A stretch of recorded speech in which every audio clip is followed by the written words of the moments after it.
একটি বাজে প্ল্যান আপনার লিভিং ভ্যালু তো কমাই, সাথে আপনার জমির ভ্যালু কমিয়ে দেয়। কিভাবে, চলুন দেখা যাক।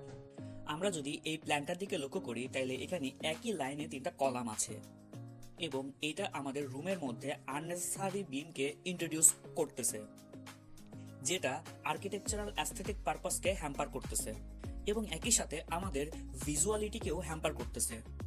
পরে হয়তো আপনাকে অ্যাস্থেটিক পারপাস মেনটেন করতে একটি স্মুথ সিলিং দেখতে ইন্টেরিয়র করাতে হইতে পারে। এর থেকে বেটার এটা হয় না যে আমরা যদি এই কলামগুলোকে এইখান থেকে এইখানে শিফট করি। এইখানে একটি বিষয় আপনাকে অবশ্যই খেয়াল রাখতে হবে, যেন বিমের স্প্যান বাড়ানোর সময় এটা ইকোনমিক রেঞ্জের বাইরে না চলে যায়। তাই আপনারা যখন কলাম লেআউট করবেন, তখন এই সব চিন্তা ভাবনা মাথায় নিয়েই আপনাদের কলাম লেআউটটা করা উচিত।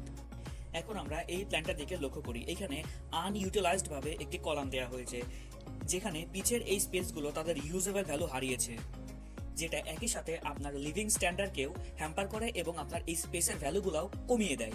তাই প্ল্যান এবং কলাম লেআউট করার সময় এই স্পেসগুলোর ভ্যালু যাতে না কমে যায়, এটা মাথায় রেখে আপনার কলাম লেআউট এবং প্ল্যানটা করতে হবে। এখন একটা বেলকনি দেখা যাক। এই বেলকনির মাঝখানে কলাম হওয়ার কারণে এই বেলকনি কি আর প্রপার ইউজেবল থাকে? কমেন্টে জানান।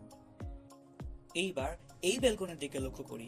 10 ফিট বাই 1 ফিট 8 ইঞ্চি ডাইমেনশনের এই বেলকনিটায় একটি মানুষ কমফোর্টেবলি ইউজ করতে পারছে না।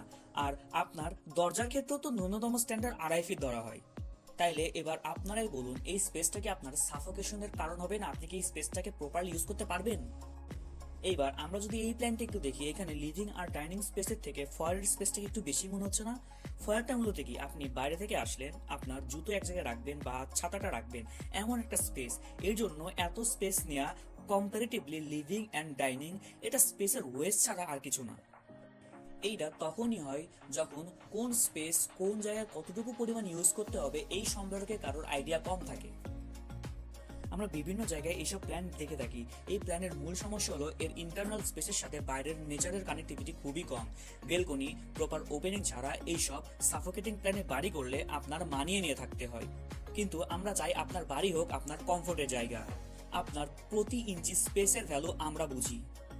আপনাদের কমফোর্ট জোনকে প্রাধান্য দিয়ে, আপনাদের অভ্যাস পছন্দকে বুঝে প্রতি ইঞ্চি স্পেসকে ইউটিলাইজ করতে, আপনার প্ল্যান ভ্যালুকে বাড়াতে, একটি সুন্দর, রুচিশীল ও ইকোনমিক প্ল্যান করতে আমরা আছি আপনাদের পাশে।